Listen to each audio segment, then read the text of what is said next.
Athens बाजार के जीवंत अराजकता के बीच सुकरात घूमते हैं। वाणिज्य के सागर में चिंतन का एक प्रकाश स्तंभ। वह रुकता है, उसकी आंखें एक राहगीर पर टिक जाती हैं जो दार्शनिक जांच की चिंगारी भड़काने के लिए तैयार है। एक व्यापक हाव भाव के साथ सुकरात पारंपरिक ज्ञान की नींव को चुनौती देते हैं। उनकी आवाज शोर से ऊपर उठती है। उनके शिष्य करीब आते हैं। उनके चेहरे श्रद्धा और तल्लीनता का मिश्रण दर्शाते हैं, उत्सुकता से उनके हर शब्द को आत्मसात करने के लिए। सूर्य बाजार पर चमकता है, लंबी छाया डालता है, क्योंकि सुकरात सत्य की अपनी अथक खोज में लगा रहता है। एथेंस के दिल में सुकरात एक विद्रोही आवाज के रूप में खड़े हैं। उनके सवाल युगों से गूंज रहे हैं। कचहरी के अंदर सुकरात उन आरोपों का सामना करते हैं जो एथेनियाई मान्यताओं की नींव को चुनौती देते हैं।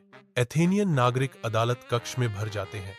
उनके भाव उत्सुक होते हैं, क्योंकि वे सामने आ रहे नाटक का अनुमान लगाते हैं।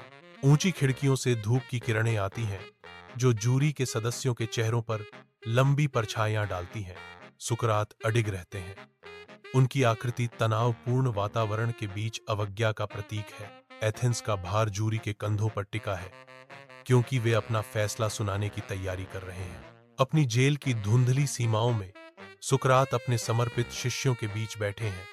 हवा अनकहे विदाई से भरी हुई है। सूर्य की एक किरण सलाखों वाली खिड़की से होकर गुजरती है, लंबी छायाएं डालती है जो ठंडे पत्थर के फर्श पर नाचती हैं, जो बाहर की दुनिया की एक स्पष्ट याद दिलाती है। वे आत्मा की अमृता पर चर्चा कर रहे हैं। बौद्धिक उत्साह उज्ज्वल रूप से जलता है, गंभीर माहौल का विरोध करता है। उदासी जेल की कोठरी में सुकरात शांत रहते हैं, क्योंकि उनके चारों ओर छायाएं नाचती हैं। उसके दोस्त करीब आ जाते हैं। उनके चेहरे चिंता और एक अनकहे प्लान को दर्शाते हैं। मित्रों ने निराशा से प्रेरित होकर फुसफुसाया, सुकरात, हमारे पास एक योजना है, हम तुम्हें भागने में मदद कर सकते हैं। सुकरात संकल्प का प्रतीक दृढ़ अस्वीकृति के साथ जवाब देता है। कोमल विश्वास के साथ सुकरात कहते हैं, मैं आपकी वफादारी और चिंता की सराहना करता हूं, लेकिन मुझे मना करना होगा। दोस्तों ने चिंतित नजरें बदली। सुकरात के फैसले का बोझ भारी पड़ रहा था। सुकरात अपने भाग्य के भार के साथ कठोर जेल की कोठरी में प्रवेश करता है। हेमलॉक का एक प्याला इंतजार कर रहा है। एक दार्शनिक नाटक का अंतिम कार्य। अटल संकल्प के साथ सुकरात कप उठाते हैं। उनकी निगाहें स्थिर और विचारशील हैं। जैसे ही सुकरात ने जहर अपने होठों से लगाया, जेल में सन्नाटा छा गया। एक जानबूझकर किए गए कार्य में वह जहर पीता है, अपने भाग्य को स्वीकार करता है। खाली कप फर्श पर गिरता है, जो एक युग के अंत का प्रतीक है। सुकरात अपनी जेल की कोठरी में बैठे हैं। उनकी अभिव्यक्ति मंद प्रकाश और लंबी छाया के बीच शांत है। कारागार का कमरा मंद प्रकाश में डूबा हुआ है। परछाइयां सुकरात के चारों ओर नाच रही हैं, क्योंकि वह अपने भाग्य का इंतजार कर रहा है।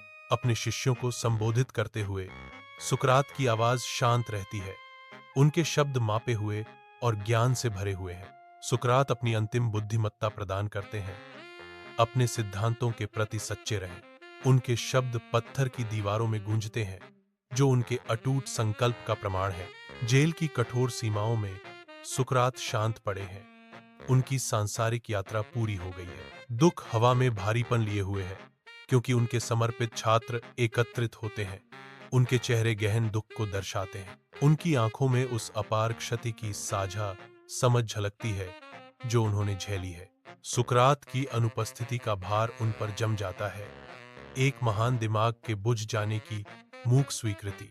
चमकदार एथेनियन धूप के नीचे सुकरात के शिष्य घूमते हैं। उनकी आवाज प्राचीन शहर में गूंजती है। उन्होंने उनके क्रांतिकारी विचारों को फैलाया, एथेनियन विचार की नींव को चुनौती दी। एक शिष्य एक संशयवादी व्यापारी को शामिल करता है। उसके शब्द बौद्धिक बहस की आग को प्रज्वलित करने वाली चिंगारियों की तरह है। एक और शिष्य दार्शनिकों के एक समूह के साथ बहस करता है। उनके भाव तीव्र हैं, क्योंकि वे सुकरात की शिक्षाओं का विश्लेषण करते हैं। बाजार विचारों का एक अखाड़ा बन जाता है, जहां सत्य और ज्ञान पसंद के हथियार हैं। सुकरात की विरासत जीवित है। उनके समर्पित अनुयायियों की आवाजों द्वारा ले जाया जाता है। जो हमेशा एथेंस के दिल में अंकित है।